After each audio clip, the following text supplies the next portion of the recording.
Alright guys, this is Ninja Dilly's dad, and I'm going to be showing you a tutorial on how to do what he does. And we're going to do this map by map. So basically it's going to be a tutorial about, some might call it camping.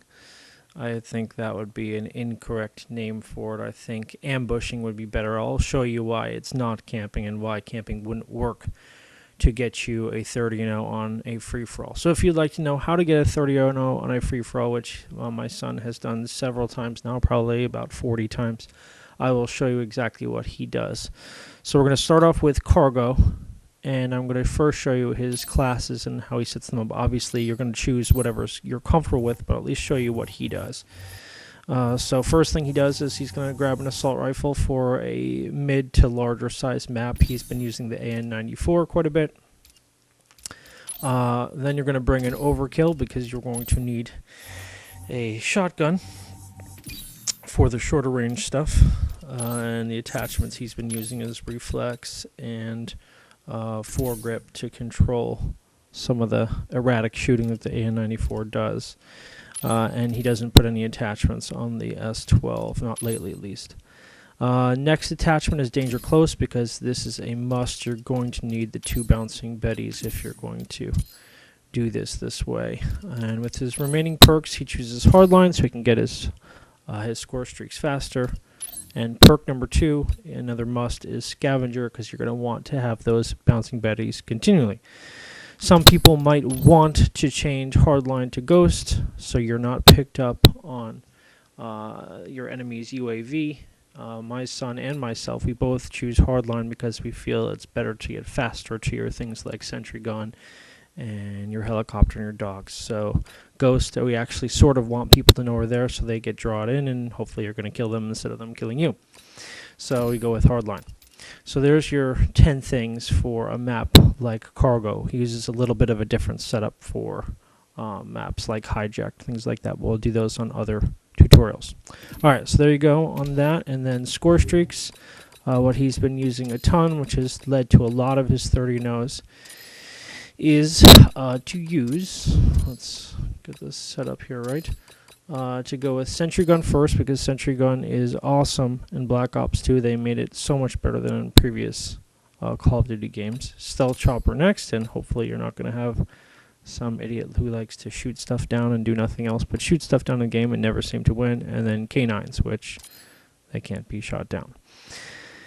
Alright, next step is to go inside this game. I'm going to show you first, without bots and things like that, I'm going to show you some prime camping spots on this map here, Cargo. And to be honest with you, there is really only 2 decent spots on Cargo, but I'm going to show you the prime one, the one that my son and myself use the most. Failure is not an option. Quick run over here and I'll show you what's happening. Obviously, if you run into anyone along the way here, you're going to have to get some quick kills, which wouldn't be nice to get you started off with your streaks. Alright, first step is to stop here. You're going to lay a bouncing Betty a little bit in. Don't put it too close to the edge, because if you have people running across, they're going to set off the bouncing Betty, but they're going to run across and they're going to be fine. You want it deep enough that they don't see it until it's too late. And hopefully they don't crouch. You're going to come in here, you're going to sit in this area, and this is where you're going to wait it out for your first kill. Keep your longer range assault rifle ready here. If you hear the bouncing Betty go off, then you know to switch to your shotgun, something short range, in case they're coming in here. For whatever reason, you're going to be able to need to blast them several times. But if you don't hear the bouncing Betty off, keep the longer range gun here for someone who comes in here. By now, you probably were going to have between 1 and 2 kills. If that bouncing Betty goes off, remind yourself to replace it with another one. And if you've shot someone here, your scavenger is going to continually give you at least 1 bouncing Betty in your pocket. Next spot, you're going to jump up here on this shelf countertop area. And you're going to be prepared either way, because if you hear the bouncing Betty call from here, you're ready. Most people coming from this direction are going to be doing one of 3 things. They're going to be heading towards this window to look for people to shoot from a high vantage point. They're going to be looking in this closet to find you, which you're not there anymore. or they're going to be looking from down this hallway, seeing if someone's going to face them. They most likely won't be looking in this spot. So you can keep this gun out if you would like to take a chance at shooting people over here. Unless they're holding really still, you're probably not going to be killing too many people. But once in a while, you can grab a kill from there. And of course, if somebody spots you from there, you're going to have to get down. But anyway, usually have your shotgun out ready to go. So if someone comes here, you're going to take them out. And next step is to jump down, pick up your scavenger, pick up your next bouncing Betty. You can choose to throw it here, or you can just choose to patrol this window. By now you're probably at around 3 kills.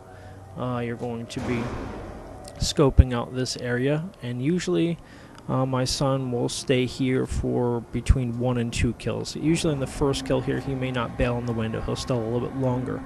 And then as he's leaving here, he's going to pop down another bouncing Betty. Now, in the meantime, if this bouncing Betty has gone off, what you're going to want to do is jump up here in this corner, have out your shotgun. Don't aim here, because if the person's running, they're going to right past the reticle, and you're not going to probably catch up in time. Don't aim it here, because then you have a blind side. Keep it somewhere right about here on the edge of this couch. That way, if someone pops through the window or comes to the door, you have a short trip to either side to pick up your next kill, which could be your 4th or 5th. Sometimes my son drops down here and waits for the next person. Sometimes he's off and back to start the process. Or, as the video I'm going to show you, he pops here next to this spot.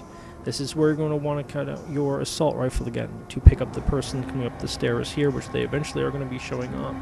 The reason why this is a safe spot, it doesn't seem like it is, but the reason why it's a safe spot is because the person coming up these stairs here is not going to be looking at this corner. They pretty much never do. They run past here and they don't pick it up, and you are now shooting them in the back right here. And so that's where you're going to pick up probably your 6th or 7th kill. Next step, if you've already laid down your Betties there, is you're going to run from this spot here where you were just crouched down and move to this next spot here, which is also a good little spot. No one's going to be seeing you from this direction, so you can just pretty much face forward, wait for someone to come down here, pick up a kill there. Next spot is to come here, and this is why it's not technically camping. Camping is staying in one location, and while I'm in a general vicinity of an area, this is now my 6th or 7th spot where I've showed you where Ninja Dilly goes to. If he was camping, he would be dead by now, probably several times if he was staying in that original closet. That's camping, and that's stupid, and it doesn't work because of kill camps. So this is not camping. This is what you would call selective ambushing, whatever you might want to call it, but it's not camping, because camping is not going to get you 30 0s, and that's what my son does quite a bit. Sort of the proof is there with his consistent videos over and over again of him doing this. So after you get a kill here from wherever it might be, now you can rinse and repeat, and by this time you've got probably your sentry, stuff like that.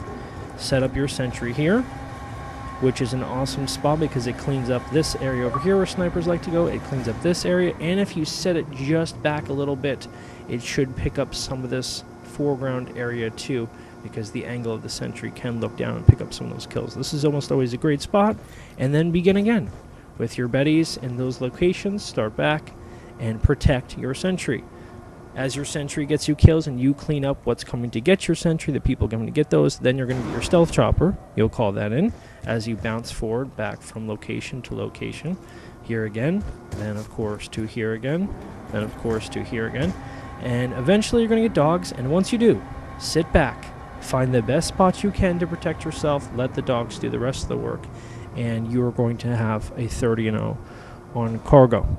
So why don't I go ahead and show you exactly how Ninja Dilly does this. I'll show you an example of him doing it in a real world It's a draw. game. Stand down. So let me just load this real quick, and I'll show you how this works.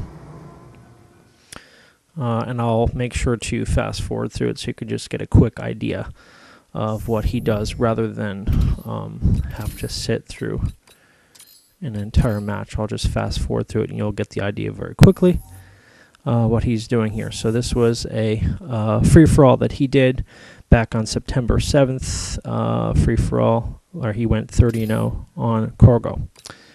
So let me get this loaded, and I will show you guys exactly what he's doing here.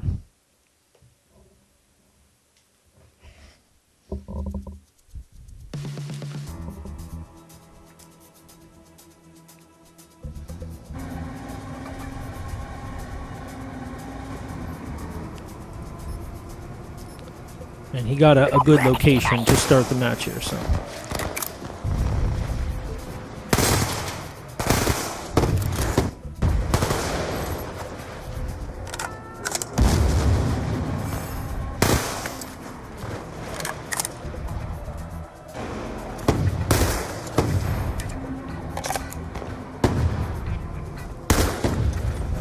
As you can see, he's always prepared for where someone is coming next. So they're always looking in the last location. He's always looking at the next location, which gives him a step ahead of each person. They're always frustrated, always looking back at that same spot because they're angry. They're not thinking straight. And he's coming back to see where they're at. Stealth chopper on standby. So as you can see right now, 10 and 0. Target area. Eyes on 1-1, we have eyes on. Good impacts on target. Confirm 1-1. K9 unit on standby.